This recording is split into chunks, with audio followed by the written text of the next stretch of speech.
We are not out of the woods yet. Nairobi Industrial Area Remand Prison has been placed under total lockdown for the next 30 days following a spike in the number of COVID-19 cases.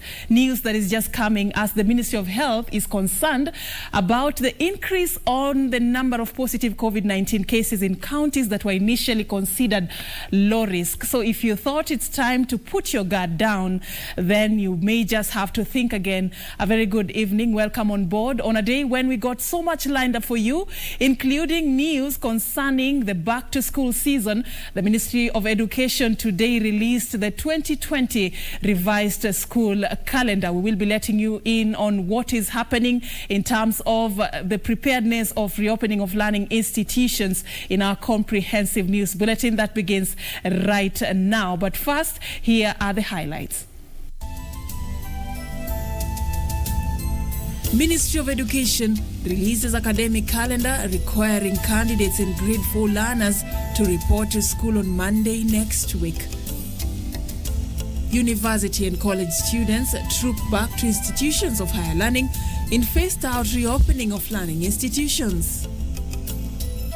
And Ministry of Health announces a 30-day lockdown at Nairobi Industrial Area Remand Prison following a spike in COVID-19 infections at the facility.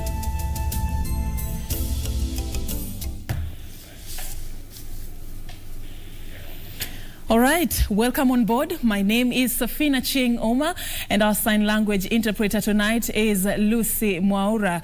We also want you to be part of this particular broadcast. At KBC Channel 1 is where you can interact with us on social media at Serfine_Achieng on Twitter and Serfine Achieng on Facebook. We begin straight away with the big news of the day. It's now official that schools will reopen on Monday, 12th October 2020, beginning with grade 4, class 8 and form 4 learners. According to the school calendar released by the Ministry of Education, the Kenya Certificate of Primary Education and the Kenya Certificate of Secondary Education examinations will begin on the 22nd of March 2021 and the 25th of March 2021 respectively. The latest announcement by the government now puts to rest anxiety and confusion among Kenyans on the resumption of studies owing to the COVID-19 safety preparedness. Have a look. Just a day after Kenyan universities and colleges began phased reopening to learners, the Ministry of Education has finally announced the school calendar that now gives a leeway to a progressive reopening of public and private schools across the country several months after they were closed due to the COVID-19 pandemic. A statement by the Ministry of Education detailing a revised 2020 school calendar indicates that competency-based curriculum class of grade 4, class 8 and form 4 students will report back to school on Monday, 12th October 2020. According to the circular, Term 2 will run for 11 weeks, beginning on 12th October 2020 to the 23rd of December 2020, after which the learners will commence on a 1-week break from the 24th December 2020 to the 1st of January 2021. The learners will then reopen schools for Term 3, set to begin on the 4th of January 2021 to the 19th of March 2021.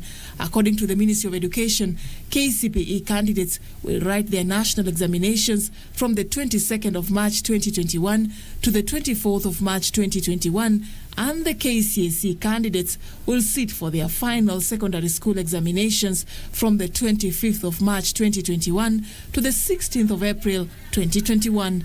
The marking of the national examinations will then take 3 weeks, beginning from the 19th of April 2021 to the 7th of July 2021. The ministry is, however, keen on ensuring the safety of learners when schools reopen, with all schools now required to strictly adhere to the COVID-19 precautionary guidelines, which include mandatory use of face masks, monitoring body temperature for all learners, staff, and all persons accessing the schools, mounting of hand-washing points and use of sanitizers, and observing high levels of hygiene. while acknowledging that physical distancing will remain a big challenge, the Ministry of Education says this should not be a bottleneck to keep learners from school. The ministry has further directed that all schools that were used as quarantine centers to be fumigated before reopening, adding that all schools must be linked to the nearest public health facility prior to being reopened.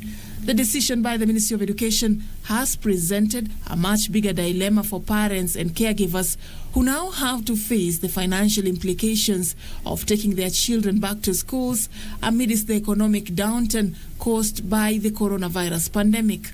While others have welcomed the move to reopen learning institutions. Right now we have over 5,000 girls who have dropped down. They have gotten pregnant. There are many children who have lost their destinies because of that long, prolonged vacation. Men have entered into boda. Men have entered to different casual jobs, and especially with this challenge of the pandemic. For Channel 1 News, I'm Serfine, Achieng, Ouma.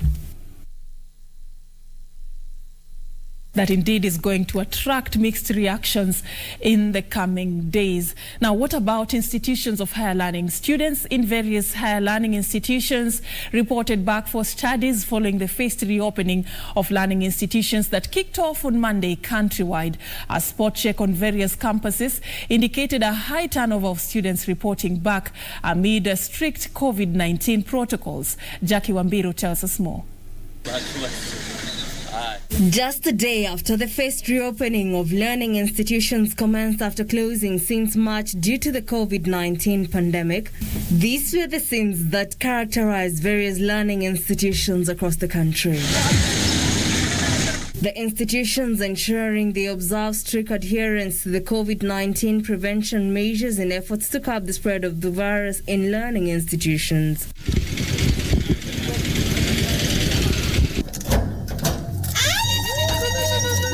In Kakamega County, Chief Administrative Secretary Zach Kinodia has pointed out that the phased reopening of learning institutions will commence as planned despite the challenge of social distancing in the facilities. Ile shida kubwa tu na mtaiona hata tukifungua shule zote ni hii mnyama inaitwa social distancing.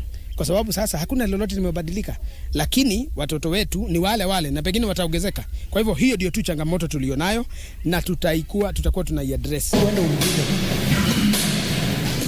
This even as he stated that the government is committed to ensuring that all institutions will strictly adhere to following COVID-19 protocols and guidelines so as to ensure learners go back to school. Kwa hivyo imekuwa ni kazi mingi sana kuhakikisha wasimamizi wa hivi vyuo wanazirudisha katika hali safi na hali ambayo isidhoofika. Ndio watoto wetu wapate hali ya kukuta vyuo viko vile waliviacha. Hii maneno ingine ya usafi, vyuo, kubadilisha maji, hayo yanafanyika. Kwa sababu hivi vyuo vimo na maji. Kuna maji ya kutosha ya kukunywa, ya kuoga, ya kusafisha. In a spot check across various institutions in Machakos County, health protocols and innovations have been implemented to ensure the success in the phased reopening of institutions of learning. We have created enough online facility because one of the things that we are very strict and concerned about is that the student population in the college must remain very small.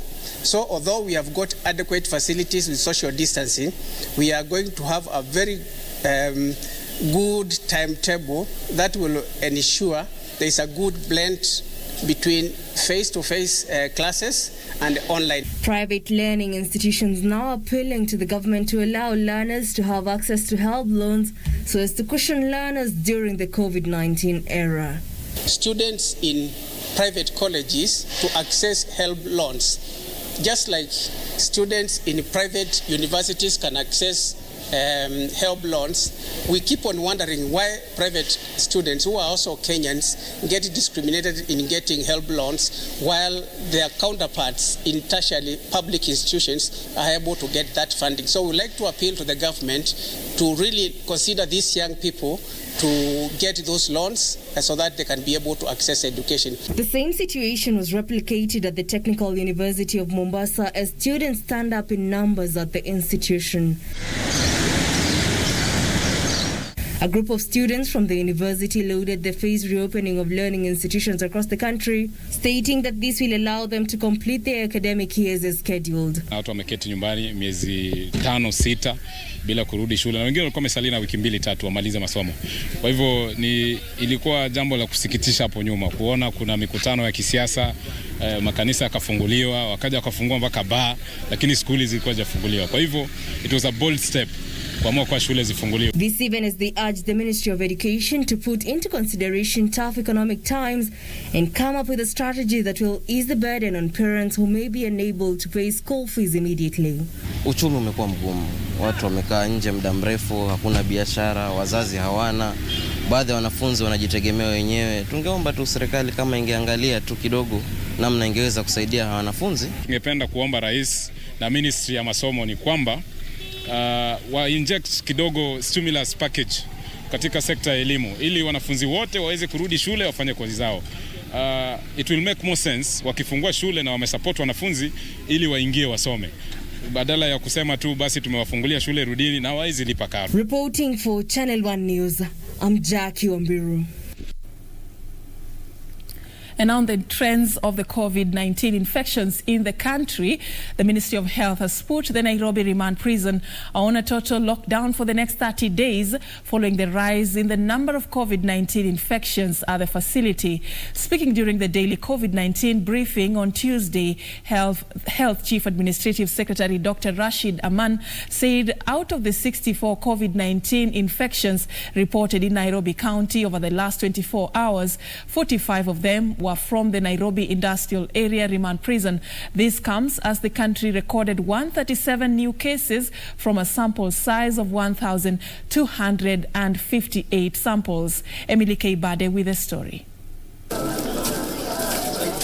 The Nairobi Industrial Area Remand Prison will not receive any more remandees as of Wednesday, October 7th, following a rise in the number of COVID-19 infections at the facility.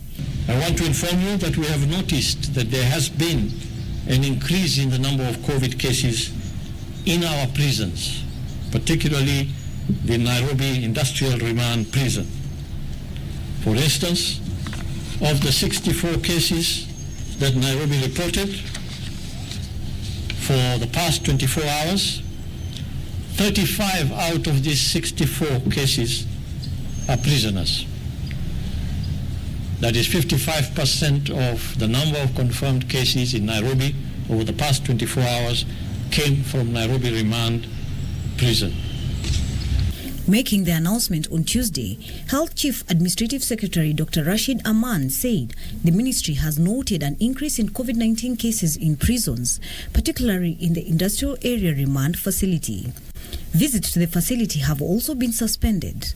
It has now been directed that from tomorrow, the Nairobi Remand Prison will cease to receive any remandees, and it will be in a closed down mode. Already we know that the prisons have implemented the protocols quite strictly. We know that the Industrial Remand Prison, they have followed our protocol of not allowing any visitations or any other external visitors coming into that environment. This directive now stops remandees being transferred to that facility until such time that we can contain the situation in that facility.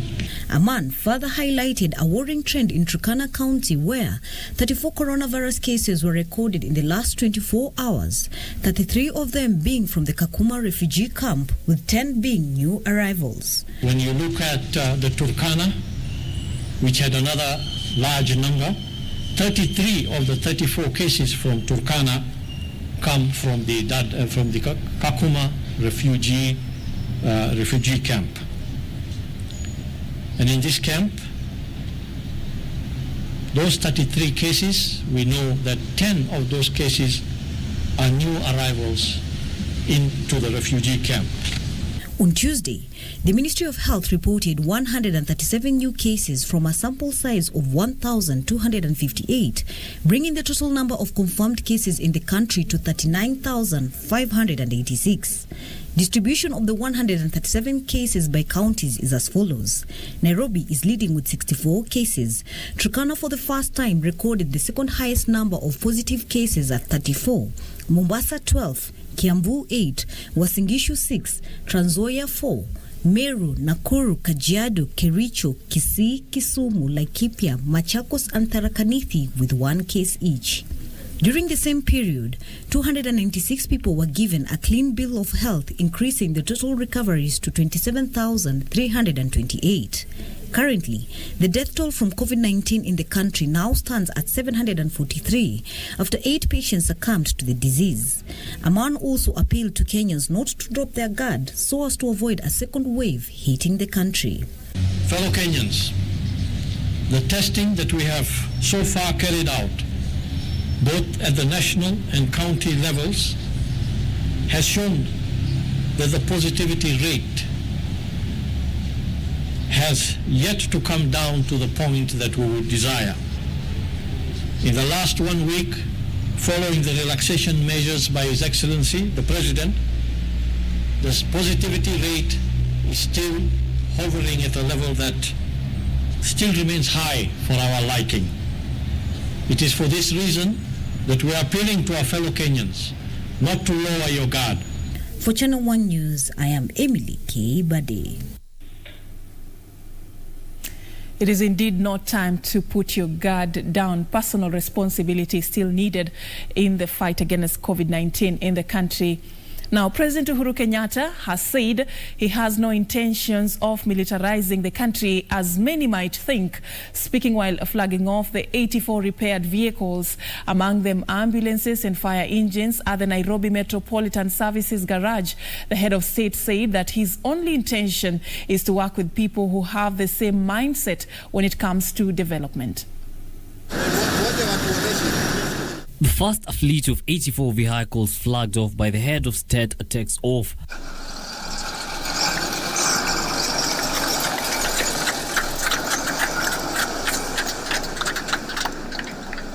Ambulances, fire engines, street sweepers and water bowsers repaired in under 2 months by the NMS at a cost of 22 million shillings. And President Kenyatta was here to preside over the event. Speaking during the event, President Kenyatta praised the NMS for the good work done in a timely manner. Hakuna mtu angefikiria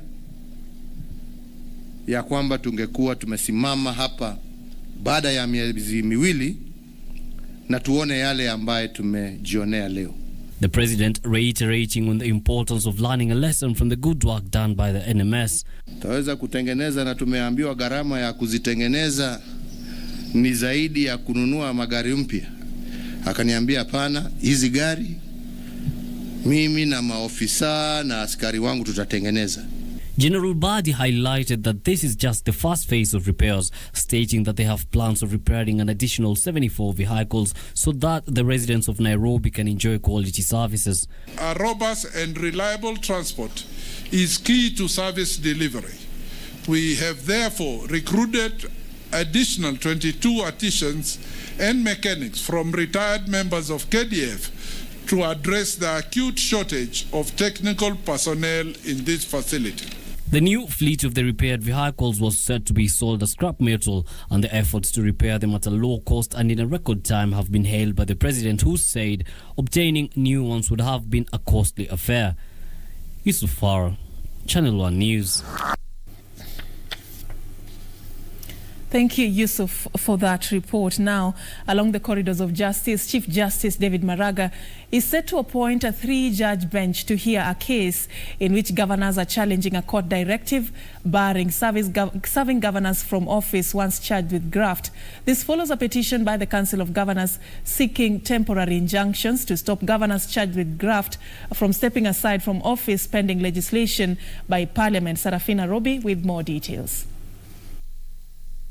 The High Court has made a ruling that will see the Chief Justice appoint a 3-judge bench to hear the case by the Council of Governors. The governors are seeking to block magistrates from barring them from accessing their offices once they're charged with corruption-related offences. In the same breath, the Council of Governors, through lawyer Peter Wanyama, also sought a temporary injunction against the Ethics and Anti-Corruption Commissions, National Police Service, and Director of Public Prosecution. In the injunction, they're seeking orders to remove governors from office with decorum whenever charged with criminal offences until Parliament enacts proper legislation.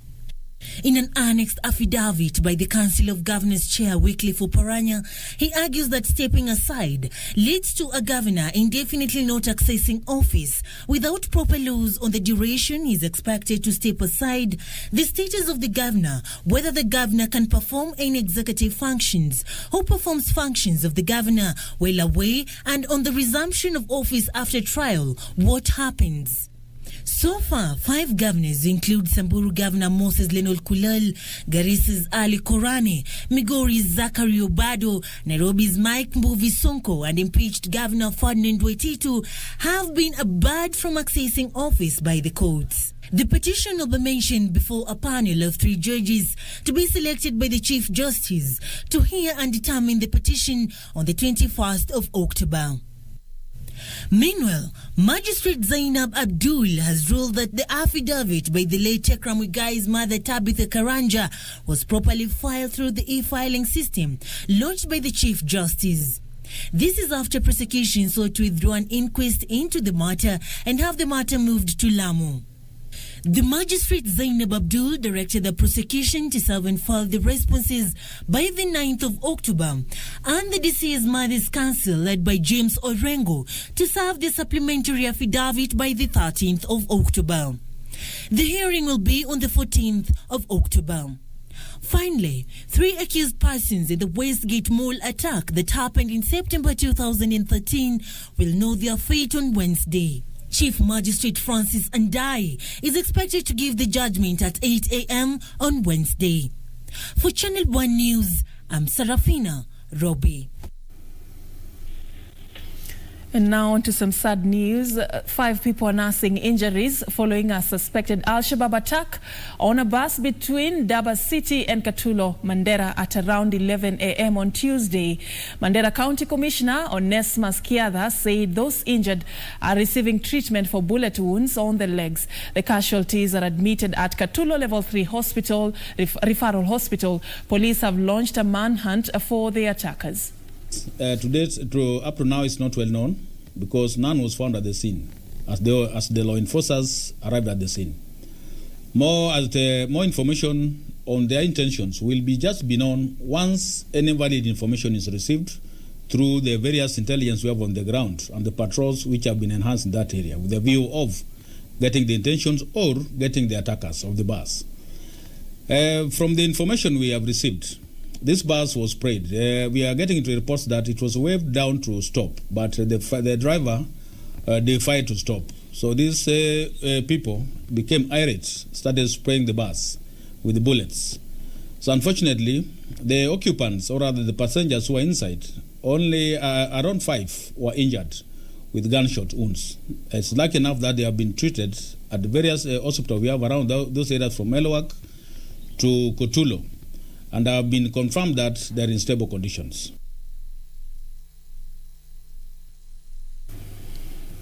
And that report takes us to our first break right here on KBC News Hour. We will be coming back with much more. Do stay with us.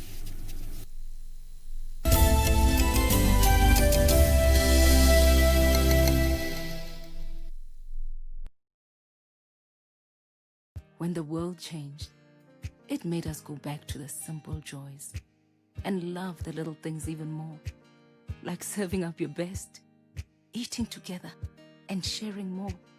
Now, we'll take nothing for granted and always remember to taste the simple joys.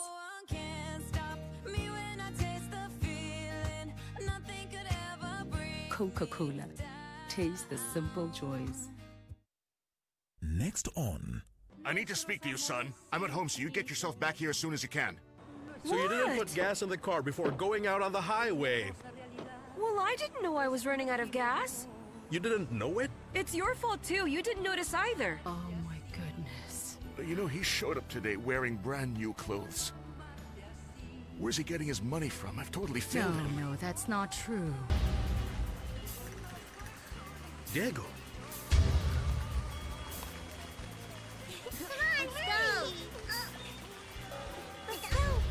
It's really him. El paraíso In love with Ramon. Yote ndawai do iko tu sawa kwa macho yako. Unataka kuwako. Ati nini? Why are you people shouting? Are you okay? Mwanamke ninakuona sana. Ni wanaume hapa Mombasa wameisha. Ni nini mbaya? Nowadays we have so many unfaithful people. What? We need to talk about her every time we are together. I'd be very careful the way you address me. Zako zinakuangaje? Huwezi kada kambili hata bila kuteta. You will all sign new contracts. And I am supposed to be briefed. What?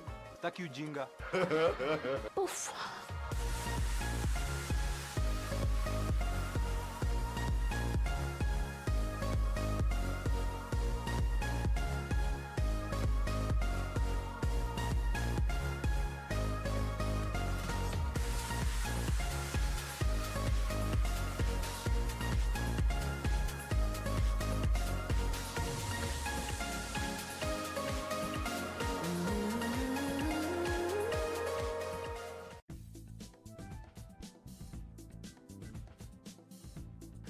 This policy paper will also help us to look at various legal frameworks that we have and see how we can strengthen them. EACC, for example, has recovered corruptly acquired assets, a lot of money, assets approximately 19.9 billion. I just want to welcome all of us to this event tomorrow, which is 7th of October 2020, and also to ask each one of us to look at the paper and, more importantly, join us in implementing it, beginning first with ourselves as we move to our spheres of influence.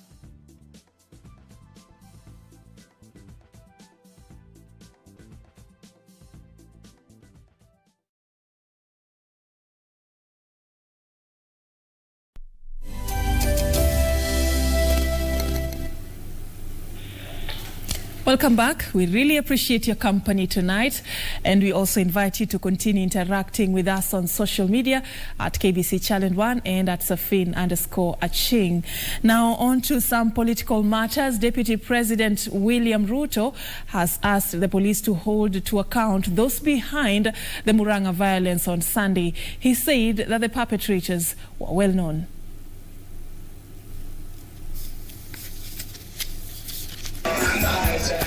Deputy President William Ruto was at his current residence, where he hosted more than 2,000 grassroots leaders from Narok County. Here, Ruto revisited the Sunday Keno political skirmishes that left 2 people dead. The Deputy President claiming that the police knew who were behind the chaos and should act accordingly. Wale walioleta fujo pale Murang'a lazima wachukuliwe hatua, kwa sababu wanajulikana, na tuwache siasa duni, na tuwache siasa ndogo ndogo. Maisha ya watu imepotea, watoto wa watu wamepoteza maisha yao, Wakenya wamepoteza mali yao, na polisi inajua ni kina nani walifanya kazi hiyo.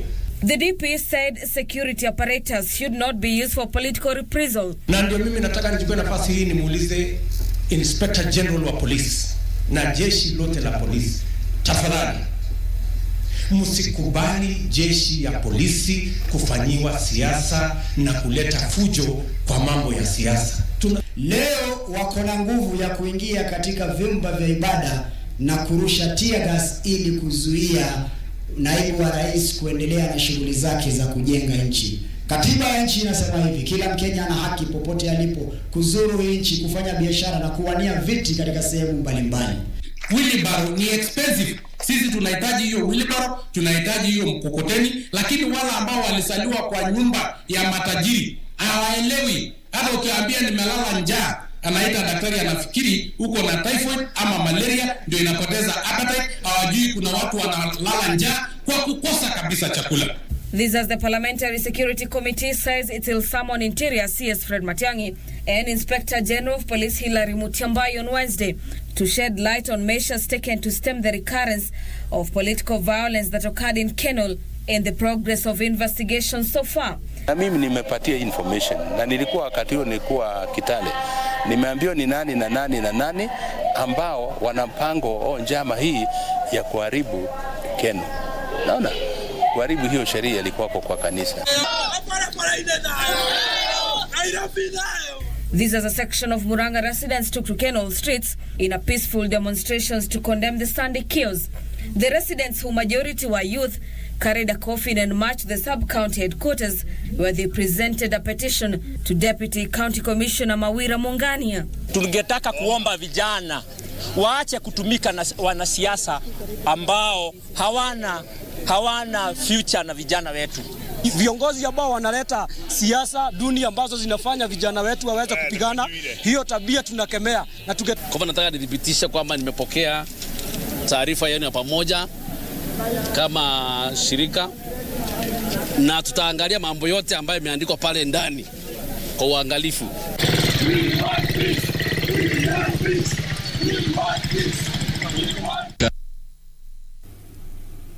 Now, moving on, counties are set to receive funds for the financial year 2020-2021 after the National Assembly approved the allocation without amendments. As Gladys Mungai tells us, the ball now shifts to President Uhuru Kenyatta to assent to the bill whose passage was marred by controversy in the Senate. Indeed, this petition is timely, Mr. Speaker. When you look at the emergency... The National Assembly has passed the Kara bill, with focus shifting to the presidency to see if the bill will be assented to or referred back to the House for further amendments. If signed into law, the bill paves way for the disbursements of funds to counties for the year 2020-2021 financial year after counties endured months of cash crunch. As many as of that opinion say aye. As many as the contrary opinion say nay. The ayes have it. During the afternoon sitting, MPs faulted the Senate for a delay in passage of the formula that ought to have been passed in June, with some proposing amendments to the Public Finance Management Act to allow for money bills to be dealt with at the National Assembly. The MPs further want the revenue collection done exclusively by the Kenya Revenue Authority, citing frustrations at the grassroots as governors allocate developmental projects based on political allegiance. For Channel 1 News, I'm Gladys Mungai. And a global survey by Plan International reveals that more than 50% of women and girls are facing harassment and abuse online. The survey paints a grim picture on abuse on social media sites, with Facebook listed as the platform where gender abuse is paramount. Other social sites flagged for gender abuse are Instagram, WhatsApp, Snapchat, Twitter and TikTok. The research was conducted among 14,000 girls aged between 15 to 25 years in 22 countries, including Kenya. Social media is a fast emerging trend across the world that has changed the way people communicate and do business globally. However, cyberbullying is a reality on the digital space that continues to affect many. A survey by Plan International reveals the extent of cyberbullying, harassment and gender abuse on online platforms. The research shows abuse spread on various platforms, with 39% recorded on Facebook, 23% on Instagram, 14% on WhatsApp, 10% on Snapchat, 9% on Twitter, and 6% on TikTok. The largest study of its kind found girls who use social media in high and low income countries as being routinely subjected to abuse. It lists the forms of abuse as explicit messages, pornographic photos, cyber stalking, and other distressing forms of abuse, and reporting tools are ineffective in stopping it. The report, titled Free to Be Online, Girls and Young Women's Experiences of Online Harassment, found that social media is a significant part of young people's lives and is widely used for activism, entertainment, to learn and to keep in touch with friends and family. Kate Minor-Volley, Country Director of Plan International, says online violence is a complex problem that all power holders have a role in tackling. Though Kenya has legislation in place and reporting mechanisms on how to report cases of online harassment, including ways in which girls and young women can identify and preserve evidence, majority of online users do not have this information. As part of the campaign, girls around the world have written an open letter to Facebook, Instagram, TikTok, and Twitter, calling on them to create stronger and more effective ways to report abuse and harassment. Caroline Kamau reporting for Channel 1 Nizar.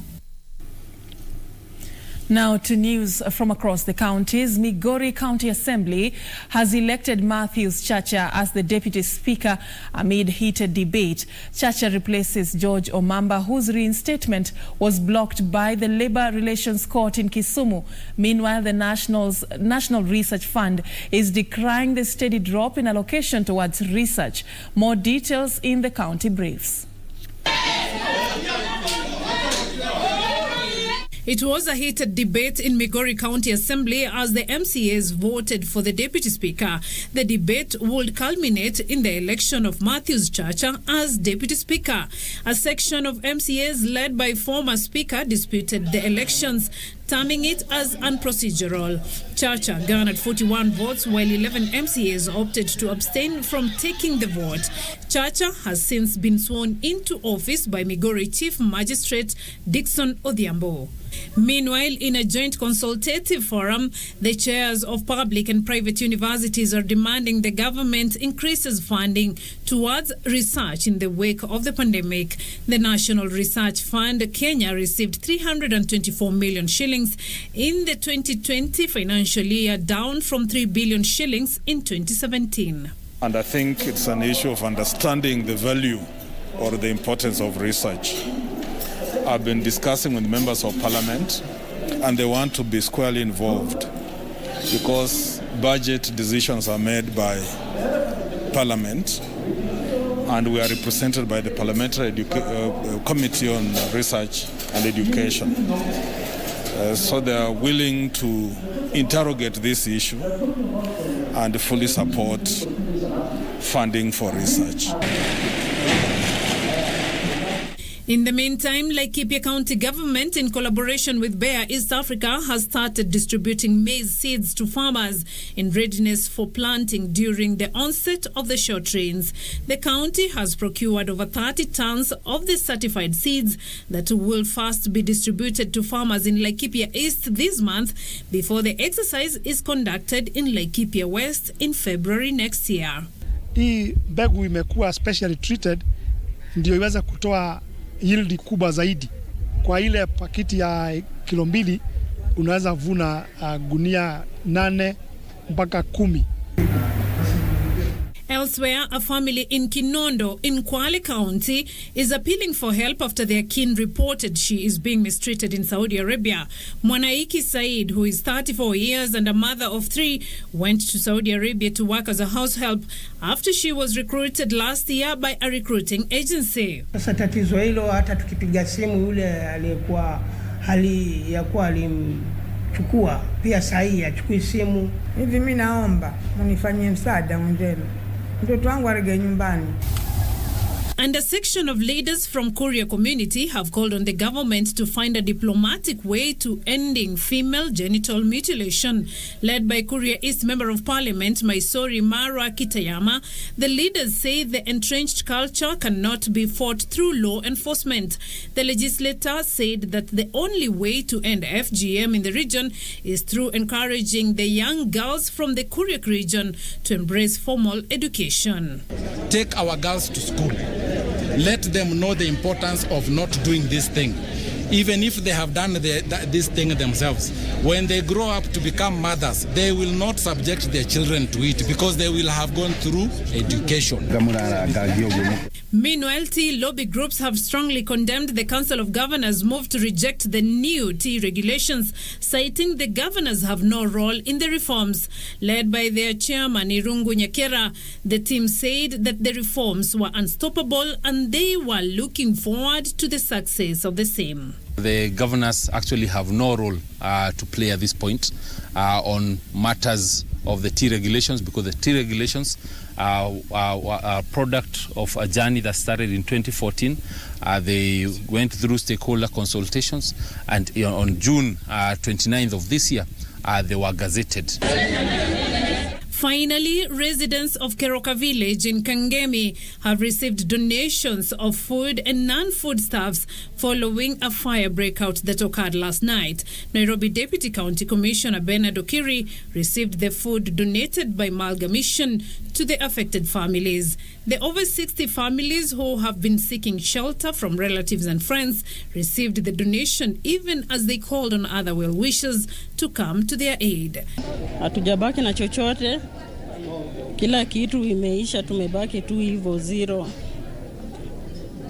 Tunaomba kama watu wenye wako na msaada wanaweza tusaidia, juu tuko na watoto, hata hatuna hata pesa ya kwenda kuchukua nyumba ingine, tumebaki hivyo. Beatrice Getonyenge-Tich, Channel 1 News.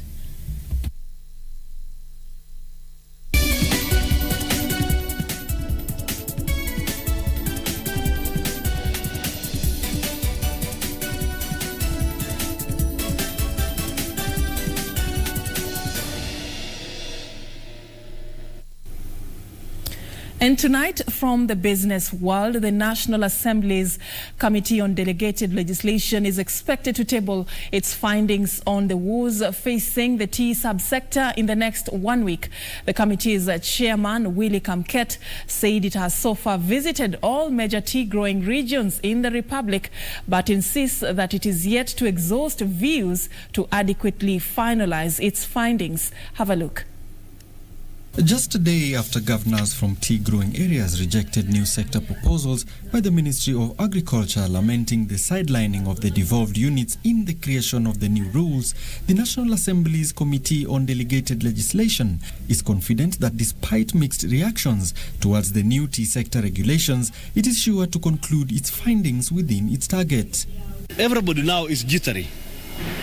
Before we make our final decision as a committee, everybody is jittery, the tea farmers, these other players like KTDA, chai trading, and everybody else, and the others. Because there's a lot of unease about it, because there are so many things that the regulations will affect.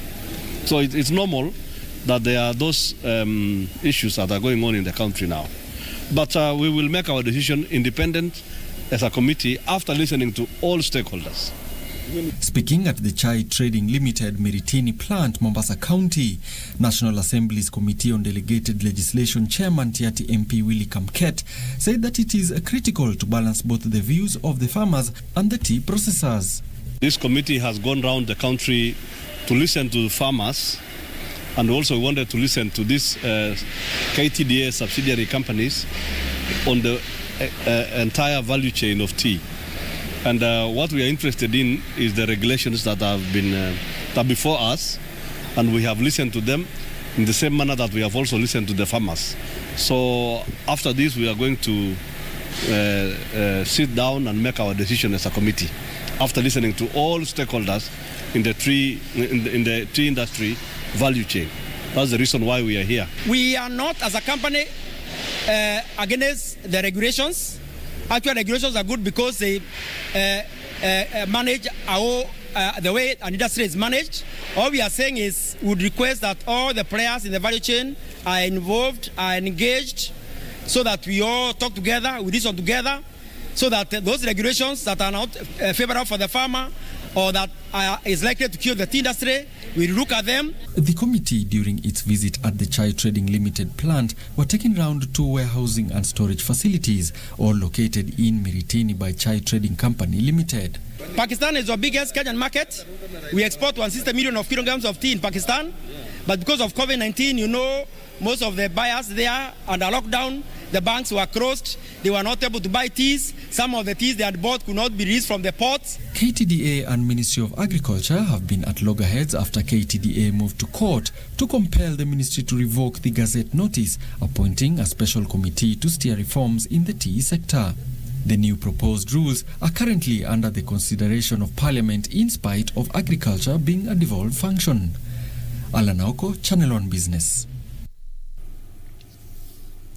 Now, moving on, advertising expenditure in the first half of 2020 fell 30% compared to corresponding period last year, blamed on the COVID-19 pandemic. Total advertising expenditure in television, radio and print media clocked 52 billion in the 6 months to June, a drop of 22 billion shillings over the same period in 2019. According to the Market Society of Kenya, Safaricom was the market leader with a budget of 6.4 billion shillings in the same period. Statistics released by the Marketing Society of Kenya and marketing and media intelligence firm Real Analytics shows that spending on marketing activities markedly slowed across all categories in the first half of this year as effects of COVID-19 and government policies took their toll on the Kenyan economy. The betting and gambling industry is the hardest hit as their contribution to the total advertising spend dropped from 19% to 11% in 2020 due to changes in regulation made by the government. I think that there are two things here in terms of the spend. So one was government regulation around betting, which had a big impact between last year and this year. So we saw betting lose around 8 billion in spend between last year and this year. And the second bit, which we experienced in the second quarter of this year, was purely driven by government measures to enforce lockdown. Marketing Society of Kenya Chairman Findor Mundia says government and private sector players